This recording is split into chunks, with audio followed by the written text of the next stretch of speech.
Ladies and gentlemen, sometimes life doesn't stab you in the back, it stabs you in the heart.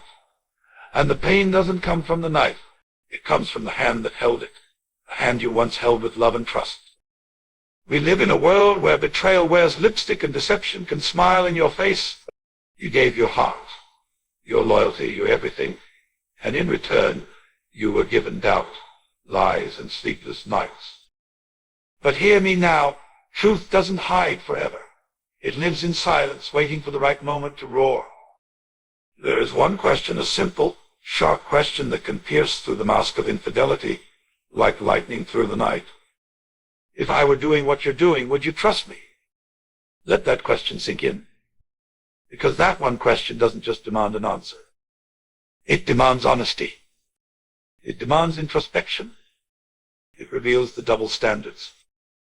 It exposes the disloyalty without you having to yell, accuse, or beg for the truth. And when that question lands, watch what happens. The eyes will shift. The silence will grow heavy. The soul will search for a justification that doesn't exist. But this speech isn't just about her. It's about you. A single question, when crafted with clarity and insight, can do more than 1,000 accusations ever could. In the face of betrayal, particularly from someone you trusted, loved, and were committed to, it's natural to feel the urge to dig, to search for proof, to demand explanations. But in truth, you don't need a lie detector, a private investigator, or an long argument. You only need to ask the right question. And when it comes to exposing dishonesty, especially in a relationship where loyalty was supposed to be mutual, the question is simple. If I were doing what you're doing, would you trust me? This question is powerful because it flips the mirror. It forces the other person to confront their actions not as the perpetrator, but as the recipient. It takes away their ability to rationalize, justify, or gaslight because it removes the abstraction. You're not accusing. You're not attacking. You're simply inviting them to apply their own standard to the behavior they're engaged in. And in that moment, they have no place to hide. Why is this question so effective? Because deep down, most people know when they're doing something wrong. The human conscience is wired with a sense of fairness. People may try to suppress it, silence it, or guard it in excuses, but when confronted with a reflection of their own choices, their guard falters. You're not yelling. You're not emotional. You're just asking, would you accept this from me? And if the answer is no, then the truth is already out in the open. This is not just about exposing lies, it's about emotional intelligence. It's about reclaiming your power. Often, people who cheat manipulate reality to protect their image. They twist words, use half-truths, and make you feel like you're crazy for even suspecting something. But this question doesn't allow for manipulation. It demands empathy. It demands reflection. It demands honesty, not just about the actions themselves, but about how those actions would feel if reversed. Imagine the silence that follows that question. It's not just awkward, it's revealing. The person caught in deception will either stumble, deflect, or reveal themselves with excuses. But that silence, that hesitation, that inability to say, yes, I'd be okay with it if you did this to me, that is your answer. It's not proof in the legal sense. It's something more powerful, emotional clarity. And here's the truth sometimes. People get away with cheating not because they're clever, but because their partner is looking for hard evidence instead of trusting their intuition. They ignore red flags, give the benefit of the doubt, and keep asking themselves, am I overthinking? But this question silences that internal debate. Because if they wouldn't trust you doing the same thing, then they know what they're doing is wrong. You don't need to catch someone in the act to know the act is wrong. You don't need screenshots or texts or eyewitnesses. If the behavior wouldn't be acceptable the other way around, then it's not acceptable, period. And that's the brilliance of this question. It exposes the hypocrisy. It forces the person to answer a moral question, not just a factual one. The strength of this question also lies in its simplicity. You are not launching an interrogation. You're not building a case. You're asking for something that any loyal partner should be able to answer with confidence and without fear. Would you be okay if I acted the way you're acting? And if they hesitate, if they dodge, if they lash out or change the subject, that's a louder confession than any yes or no. But here's something even more important. This question doesn't just expose them. It exposes you to yourself. It shows you how much self-respect you're willing to claim. It shows you that you're not desperate for the truth. You already know it. You just wanted them to admit it. And if they can't, then you walk away not with regret, but with strength. You don't need to prove they cheated. You just need to prove to yourself that you deserve someone who would never make you ask that question in the first place. So, don't underestimate the power of one question. Don't underestimate the power of calm, measured truth-seeking. The people who lie and cheat want chaos. They want confusion. They want you emotional so they can discredit you. But when you stay composed, when you ask a question like this with sincerity and confidence, you take control. You shift the power back to where it belongs, with you. This isn't about revenge. It's about revelation. It's about refusing to play games with your heart. It's about standing in truth even when the truth hurts. Because in the end, the truth always wins. And you walk away not as a victim, but as someone who loved deeply, trusted honestly, and chose self-respect over deception. You only needed one question, because truth, real truth, doesn't need shouting. It just needs the right moment and the right words. Guilt has a language all its own. It doesn't always speak in words. It speaks in silence, in hesitation, in the shift of the eyes, in the fidgeting of fingers, and in the cracks between spoken sentences. When you suspect betrayal, especially from someone you shared your heart and life with, you start listening not just to what they say, but how they say it, and sometimes what they don't say speaks louder than anything else. That's the real power of truth. It doesn't scream, it doesn't argue, it waits. And when the time is right, it reveals itself, often in the most silent, subtle moments. When you ask someone a pointed, revealing question, especially one that strips away excuses, like, if I were doing what you're doing, would you trust me? You enter the territory where truth and guilt collide. And what happens next isn't always a confession. It's often something more telling. It's the pause, the stunned look, the nervous laugh, the attempt to dodge the question. These reactions are not just emotional responses, they are signs. And the person who pays attention, who listens with their heart and walks with their mind, will hear what is truly being said between the lines. You see, people who are being honest don't hesitate. They don't search for answers when they have nothing to hide. Truth is light, it rises quickly, it moves freely. But lies are heavy.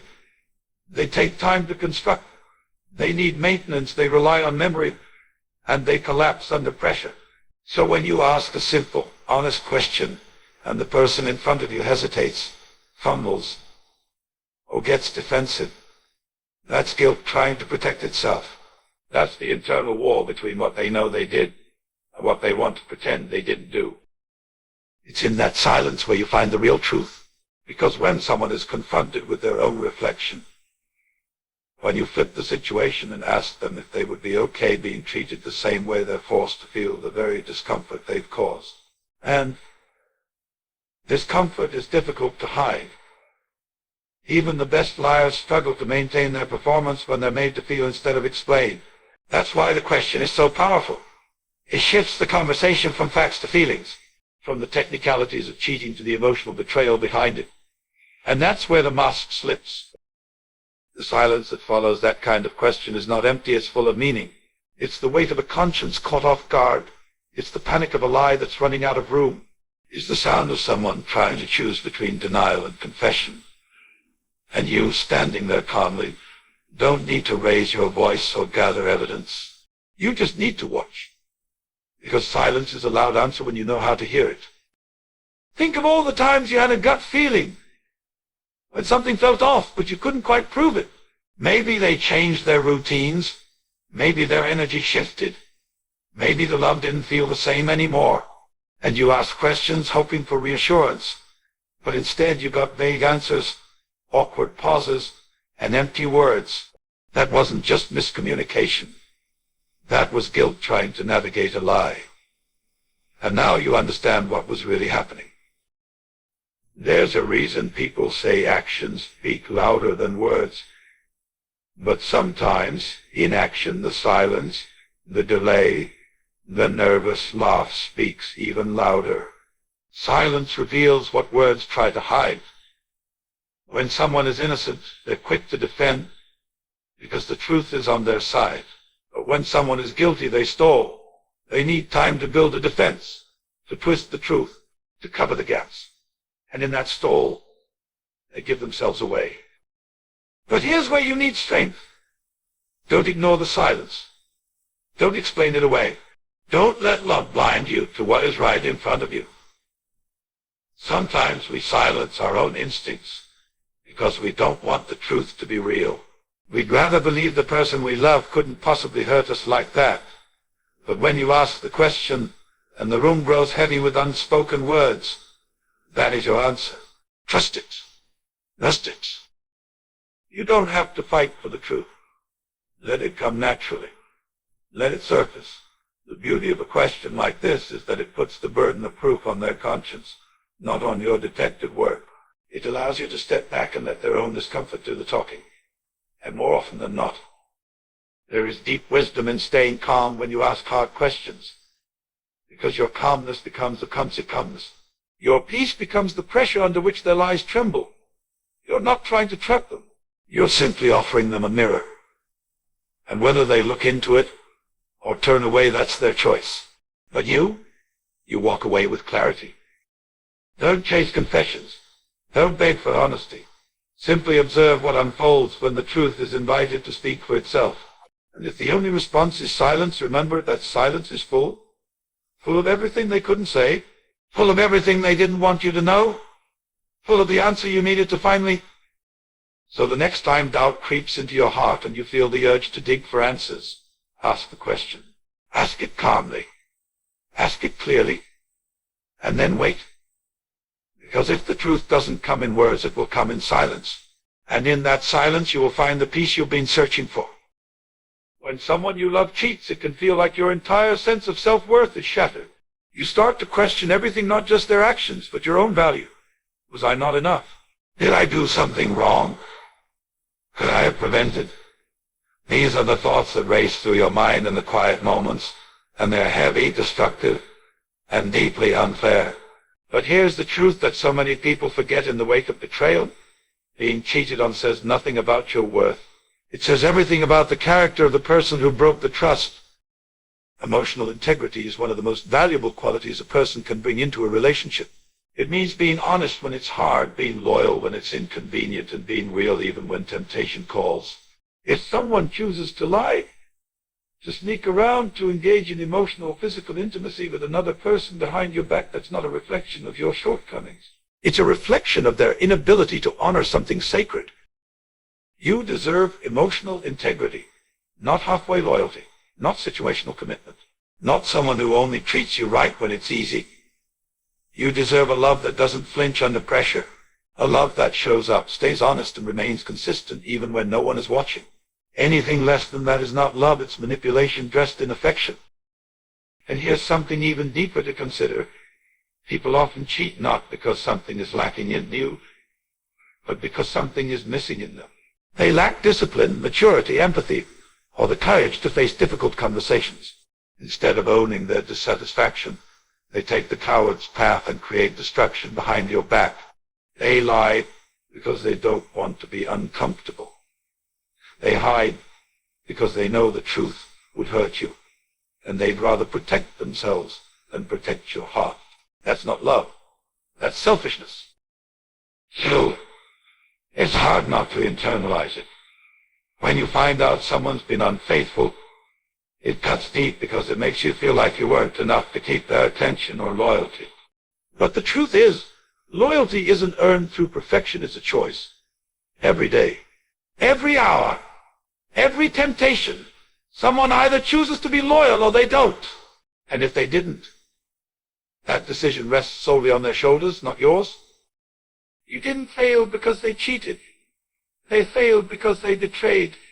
And if you've been through that kind of pain, you know how hard it is to crawl out of it. But here's the good news. Your healing begins the moment you realize that their actions don't define your identity. Their betrayal doesn't mean you're unlovable. It means they were unworthy of the love you gave so freely, so fully, so faithfully. Too many people stay in relationships where emotional integrity is constantly violated, hoping that love will be enough to change the other person. But love is not meant to be a rescue mission. You can't fix someone who doesn't see a problem with their own behavior. You can't keep giving your soul to someone who doesn't even respect your heart. You deserve a relationship where trust isn't a game of chance, where you don't have to second-guess every word, every text, every late night. You deserve to wake up every day knowing that the person beside you has chosen you and only you over and over again, without hesitation, without compromise. And when you discover that you've been cheated on, you're standing at a crossroads. One road leads to bitterness, self-doubt, and settling. The other leads to self-respect, growth, and freedom. It's tempting to go down the first road because it feels familiar and safe, even in its pain. But if you choose the second road, if you choose to reclaim your worth, you'll look back one day and thank yourself for walking away from a love that didn't know how to value you. It's okay to grieve. It's okay to cry, to feel broken, to question everything. That's part of the process. But don't unpack and live in that pain. Let it fuel your transformation. Let it remind you of what you will and will not tolerate ever again. Let it sharpen your boundaries, not dull your spirit. Because the truth is, your worth was never tied to someone else's ability to be faithful. Your value doesn't diminish because someone else failed to recognize it. And your future is not limited by one person's betrayal. You are whole, even if someone else tried to convince you that you were only enough in pieces. So when you face the aftermath of infidelity, remember this: you deserve emotional integrity. You deserve love that honors, protects, and uplifts. And most importantly, you deserve to look in the mirror and know beyond the shadow of a doubt that you are enough. Always have been, always will be. Their inability to love you right does not change the truth. Not now, not ever. When you've been betrayed by someone you trusted, someone you gave your heart, time, and loyalty to, it's natural to want answers. It's natural to want them to feel the pain they caused. You may feel the urge to confront them, to expose them, to make them see what they've done. But there comes a point where you have to ask yourself, is my peace worth more than my pride? Because at the end of the day, the most powerful decision you can make after being hurt is to protect your peace, not your ego. Your ego will tell you to chase closure, to demand apologies, to force someone to acknowledge your worth. It will scream for justice, for revenge, for recognition. But your peace whispers. It tells you that you don't need their apology to move on. It reminds you that walking away in silence is sometimes louder than any argument. Your peace knows that the real victory isn't in proving you were right, it's in knowing you did, that their betrayal defined you. The truth is, ego is reactive. It wants to fight, to defend, to attack. But peace is powerful because it chooses restraint. And choosing peace doesn't mean you're weak. It doesn't mean you're avoiding reality. In fact, it means you're strong enough to let go of the need to be understood by someone who chose to misunderstand you. It means you're no longer investing energy in a battle that only leaves you more drained. Think about it. What do you really gain by confronting someone who has already shown you who they are? Will their apology fix the nights you cried in silence? Will their excuses mend the trust they shattered? Will their guilt restore your confidence? Most of the time it won't. All it does is prolong your healing. Because as long as you seek something from them, whether it's closure, validation, or remorse, you're giving them control over your emotional state. Protecting your peace means choosing yourself. It means realizing that sometimes silence is the loudest way to speak. Walking away without a scene, without begging for answers, without retaliating, that's strength. That's dignity. That's a soul that refuses to be dragged into drama. When you rise above the need to prove a point, you shift from surviving betrayal to thriving beyond it. There's a kind of serenity that comes when you stop chasing explanations and start accepting what is. People reveal their true selves not in their words but in their actions. And when someone cheats, lies, or deceives you, they've already told you everything you need to know. Don't let your ego convince you that you need more pain to validate your truth. You already have the truth. Now it's time to let it set you free. And here's the beautiful part. When you protect your peace, you begin to heal. You stop rehashing the past. You stop replaying the betrayal in your mind. You stop asking, why did they do this to me? And start asking, why did I stay so long when I deserved more? That shift changes everything. It moves you from being a victim of someone else's choices to the author of your own future. Protecting your peace also means setting boundaries, not just with others, but with yourself. It means no longer entertaining thoughts that lower your worth, no longer stalking their social media, no longer hoping they'll come back with the apology you crave. It means letting go of what you thought would be and embracing what can be if you choose healing over hurting. Sometimes protecting your peace will feel lonely. It will feel like you let them get away with it. But here's the truth, they didn't get away with anything. They lost someone who loved them with honesty and devotion. They lost the comfort of your loyalty. They lost the right to be in your life. And that loss will echo louder than anything you could ever say or did. Your peace is your power. And it's something no one can take from you unless you give it away. Don't give it to someone who didn't value you. Don't let their betrayal turn you bitter. Let it make you better. Better at loving yourself. Better at protecting your energy. Better at walking away from anything that doesn't honor your spirit.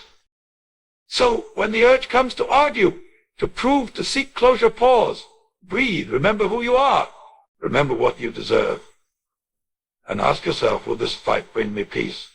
Or will it disturb the peace I've been working so hard to rebuild? Choose the quiet exit. Choose the unbothered heart. Choose to heal without their help. Because in a world where chaos is common, protecting your peace is the most radical form of self-love you can practice. It doesn't mean you forget what happened. It means you refuse to let it poison your present or your future. Let them live with the choices they made. Let karma do what it does best. And you move forward not in rage but in grace, not in bitterness but in wisdom, not for them but for you, always for you. One of the hardest things to accept after betrayal is that not everyone will be honest when confronted. You hope for the truth. You hope that if you give them a chance to come clean, to tell their side, to finally show some integrity, they'll rise to the occasion. But many don't. Instead, they lie deeper and twist the story, or play the victim. It's frustrating. It's painful. But it's also revealing. Because how someone reacts when they're caught says more about them than the mistake itself. Some people will lie to your face even when the truth is undeniable. They'll gaslight you, saying you're imagining things. They'll flip the blame onto you, accusing you of being too insecure, too sensitive, too controlling. Suddenly, you're not just dealing with betrayal, but with emotional manipulation on top of it. And that kind of behavior is not just dishonest, it's dangerous. Because it doesn't just break trust. It erodes your sense of reality. You start to doubt what you saw, what you felt, what you know in your gut. You question your instincts. You wonder if maybe you were wrong. That's how deep their dishonesty can cut. It's not just about hiding what they did. It's about distorting your perception to protect their image. And once someone shows you they're capable of that kind of deception, you must take it seriously. You cannot build a future with someone who refuses to take responsibility for the damage they've caused. You cannot move forward with someone who uses lies as their first defense and blame as their second. Healing requires honesty. And healing with someone who won't admit the truth is like trying to rebuild a house on a broken foundation. It will collapse again and again, no matter how hard you try to hold it together. This is why when you confront someone and they lie again, that is your answer. That is your clarity. They're not ready to be honest. They're not ready to face the consequences. They're not ready to grow. And no matter how much you love them, you cannot change that for them. Change must come from within. If it doesn't, any promises they make are just words designed to delay the inevitable. Yes, it hurts. You wanted accountability. You wanted a moment of truth where they'd look you in the eyes and say, I messed up. I hurt you. I'm sorry. That would have helped your healing. That would have made the pain easier to process. But sometimes you don't get that. Sometimes closure doesn't come from their honesty. It comes from your decision to walk away, knowing they chose deception over truth one last time. And the real test of your strength isn't in how long you waited for the truth. It's in how quickly you stop waiting once you see it would come. Because the moment someone looks you in the eyes and lies again, they're telling you that your feelings don't matter enough to be honored. They're telling you that saving face is more important than saving the relationship, and you deserve better than that. People make mistakes. Yes, but growth starts with truth. A person who won't even admit what they did is not ready to repair what they're still choosing ego over empathy, pride over partnership. And you cannot force growth in someone who still refuses to face the mirror. So what do you do when they lie again? You stop giving chances to someone who treats your trust like it's disposable. You stop explaining yourself to someone who's already decided to play dumb. You stop hoping they'll change and start accepting who they are right now because that's the version they've chosen to be. Not the one you see potential in. Not the one you fell in love with. But the one standing in front of you, lying again with a straight face. Let that be the final confirmation you need. Let that be the moment you reclaim your power. Not through revenge, not through rage, but through release. Let them keep their lies. You'll keep your dignity. Let them continue their games. You'll move on with grace. You owe it to yourself to be surrounded by people who tell the truth even when it's hard, who take ownership even when it's uncomfortable, who respect your intelligence and your heart enough to be real with you. Anything less is not just unworthy of your time, it's unworthy of your soul. And remember this, the more you honor your truth, the more life will align you with people who do the same. The more you walk away from dishonesty, the more peace you'll find on the other side. The lies may sting, but your decision to stop accepting them, that's where your healing begins. That's where your freedom starts. When someone cheats on you, it's easy to believe the lie that you've lost, that somehow you've been left behind, discarded, replaced. It feels like a blow to your self-esteem, your sense of identity, your future. But that perspective is backwards. You didn't lose them, they lost you. And what they lost was something they'll never find again. Because they didn't just betray a relationship, they walked away from a love that was genuine, rare, and rooted in loyalty. You brought something to the table they didn't understand how to value. Maybe it was your consistency, your commitment, your ability to love deeply. Maybe it was the way you supported them, believed in them, and stood by them through difficult times. Whatever it wasn't ordinary. It was a kind of love that not everyone gets to experience, and they chose to trade that for temporary pleasure, distraction, or ego gratification. Cheating isn't just a mistake. It's a choice, a decision made with full awareness that it could destroy something meaningful. People who cheat aren't victims of impulse. They are people who made a conscious decision to cross a line. And when someone chooses that path, what they lose is far more valuable than what they gain. They lose your respect, they lose your trust, but most of all, they lose you, the one who is real with them. You may feel pain, you may cry, question, grieve. That's normal, that's human, but don't ever confuse grief with defeat. You are not the one who failed. You are not the one who broke a promise. You are not the one who betrayed. And because of that, you walk away with your integrity intact. That's a win that can't be measured in the moment, but it will show its value in time. You didn't lose them. They lost someone who would have stayed. They lost someone who was willing to work through the rough patches. Someone who didn't run when things got hard. Someone who was building something solid, something meaningful. And while they may act unaffected now, they may pretend they've moved on. Deep down they know they will never find another version of you. Eventually the weight of what they lost will hit. Maybe not today, maybe not tomorrow, but it will.